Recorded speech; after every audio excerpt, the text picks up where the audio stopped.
Hello friends, आज हम बात करेंगे field due to uniformly charge thin spherical shell. ठीक है, मतलब मेरे पास मान लो कोई एक स्फेरिकल सेल है। ठीक है, यहाँ पे है। ठीक है, अब मैंने हमने ऑलरेडी दो जो एप्लीकेशन थी गॉस लॉ की वो देख ली है। अब हम आज बात करेंगे कि जिसमें अब यदि सेल के बाहर कोई ऐसी सरफेस हम बनाए तब गॉस लॉ की मदद से हम इलेक्ट्रिक फील्ड क्या होगी वो फाइंड करेंगे। उसकी सरफेस पे जब हो तब क्या होगा और उसके अंदर जब हो तब इलेक्ट्रिक फील्ड क्या हमें मिलती है वो अब आज हम फाइंड करने वाले हैं। ठीक है, तो सबसे पहले मैं बात करता हूँ आउटवर्ड के बारे में। ठीक है, आउटसाइड जब हो, ठीक है, मान लो यहाँ पर ये स्फीयर है। ठीक है, जिसकी कैपिटल आर रेडियस है, उसके बाहर मैं कोई ग्राउसियन सरफेस बनाता हूँ। अब आपको पता होना चाहिए कि गॉस लॉ अब तुम तभी ही यूज़ कर सकते हो जब उसकी कोई क्लोज्ड सिमेट्रिक सरफेस हो। ठीक है, तो फिर जो मैंने यहाँ पर गाउसियन सरफेस बना दी। ठीक है, अब उसका ये जो रेडियस है वो मैंने ले लिया है स्मॉल आर। अब यहाँ पर फाई इज इक्वल टू क्या होगा, गॉस लॉ की मदद से integration of E into D S. D S क्या है? ठीक है, अब ये तो पूरा है, मुझे पहले एक छोटा सा कट करूँगा, उस सब का इंटीग्रेट करके सबका मिल जाएगा। ठीक है, तो इस छोटा सा जो मैंने पीस कट किया उसे का एरिया मान लेता हूँ मैं डी एस, तो वो वही है। अब इस पूरा टोटल इंटीग्रेशन, ठीक है, मतलब इसका टोटल कितना होगा एरिया, ठीक है, वो उसके मैं बाद में बात करता हूँ। इज इक्वल टू क्या है, जो गॉस लॉ क्या है, is equal to sigma Q divide by epsilon naught. ठीक है, तो चलिए अब यहाँ पे आ गया। अब इसका टोटल जो है इंटीग्रेशन ऑफ डी एस, मतलब इसका एरिया, टोटल एरिया जो है वो क्या है, 4πr² होगा।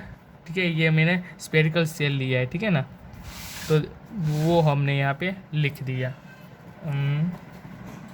हाँ, ठीक है, अब यहाँ पर ये तो इक्वेशन को 1 नाम दे दीजिए। और अब मैं बात करता हूँ सरफेस चार्ज डेंसिटी। ठीक है, अब सरफेस चार्ज डेंसिटी स्फीयर के लिए क्या होगा, sigma is equal to total charge divide by area of surface. ठीक है, मतलब इसकी जो स्फेरिकल सेल है उसके बारे में हम बात करेंगे। मतलब हो जाएगा sigma is equal to sigma Q divide by A. ठीक है, इज इक्वल टू, अब यहाँ पर ए की वैल्यू क्या है, 4πr², जो हमने यहाँ पर पुट कर दी। अब सिग्मा क्योंकि हमें ये वैल्यू मिल रही है वो हम इस इक्वेशन में पुट कर देते हैं। ठीक है, तो हमें क्या मिला, E is equal to 4πr² is equal to sigma into 4πr² divide by epsilon naught. तो हमें ये एक इक्वेशन मिली।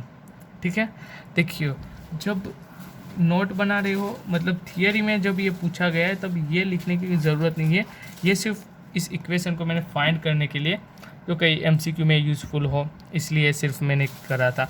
अब यहाँ से ही हम आगे बढ़ेंगे इक्वेशन 1 से। अब इस इक्वेशन 1 में, ठीक है, इसकी लिखने की ज़रूरत नहीं यदि एग्ज़ाम में आए, क्योंकि ये जहाँ पे था वहीं से तुम उसी सिचुएशन में पहुँचेगे जो तुम यहाँ से डायरेक्टली पहुँच सकते हो। अब इस 4πr² को मैं यहाँ पे लिख देता हूँ, तो मुझे क्या मिला डायरेक्टली यहाँ पर देखिए, is equal to sigma Q divide by 4πr² epsilon nought. 1 divide by 4π epsilon nought की वैल्यू हो जाती है के। ठीक है, और ये सिग्मा क्यू क्या है, टोटल चार्ज, जो मैं मान लेता हूँ कैपिटल क्यू है, तो मुझे मिलेगा के क्यू डिवाइड बाय r²। ठीक है, अब इस इक्वेशन को मैं वेक्टर फॉर्म में लिखूं तो क्या लिख सकता हूँ, vector of electric field is equal to K Q divide by r² into N cap. N cap क्या है, यूनिट वेक्टर है जो इलेक्ट्रिक फील्ड की डायरेक्शन को डिनोट करता है। ये थी जब सरफेस की बाहर हम कोई जो गॉसियन सरफेस बनाए तो।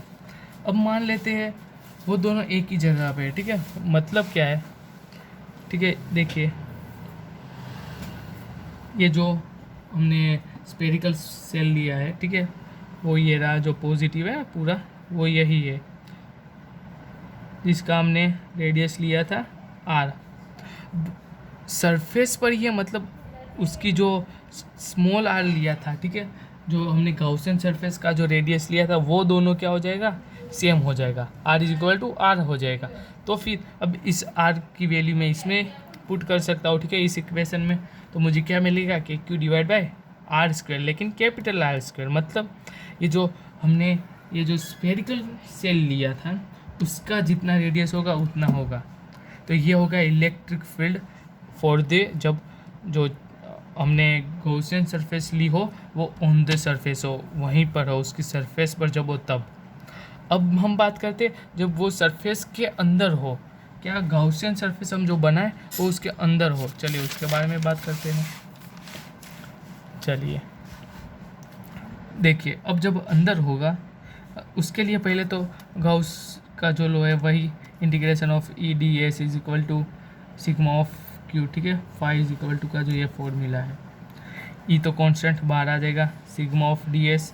अब यहाँ पर सिग्मा क्यू, पहले तो तुम्हें पता होना चाहिए कि ये जो स्फीयर है उसके अंदर, ठीक है, ये पूरा जो हम स्टार्ट किया था चार्ज तब की बात हो गई कि कोई भी चार्ज के अंदर क्या हो रहा है उसके बारे में हम नहीं जानते, ठीक है। तो फिर वो क्या हो जाएगा, total charge will be zero. तो फिर अब ये ज़ीरो है, इसका मतलब इलेक्ट्रिक फील्ड जो है वो भी हो जाएगा ज़ीरो। अब इस 3 अलग अलग कंडीशन की मदद से मुझे उसका ग्राफ बनाना हो तो कुछ इस तरीके का बनेगा, ठीक है, इस तरीके का कुछ ग्राफ बनेगा।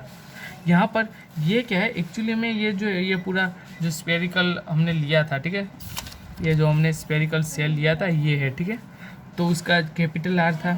अब जब उसकी, ठीक है, ये ई मैक्स जो है वो क्या है कि जब उस दोनों की वैल्यू सेम थी, R is equal to R था तब, लेकिन जब स्मॉल आर की वैल्यू कैपिटल आर से ज़्यादा थी, मतलब जो स्फेरिकल सेल से बाहर की तरफ जब था, तब वो जितना R, E is equal to क्या हो जाता है, inversely proportional to square of R, मतलब आर की वैल्यू जितनी बढ़ेगी उतना ही, मतलब उसकी जो गॉसियन सरफेस है वो जितना दूर होगी उतना ही ई की वैल्यू क्या हो जाएगी, कम हो जाएगी। और सरफेस के अंदर की बात हो उसके लिए तो ई की वैल्यू इलेक्ट्रिक फील्ड ज़ीरो ही होता है। तो बस यही थी आज के लिए, इतना काफ़ी है।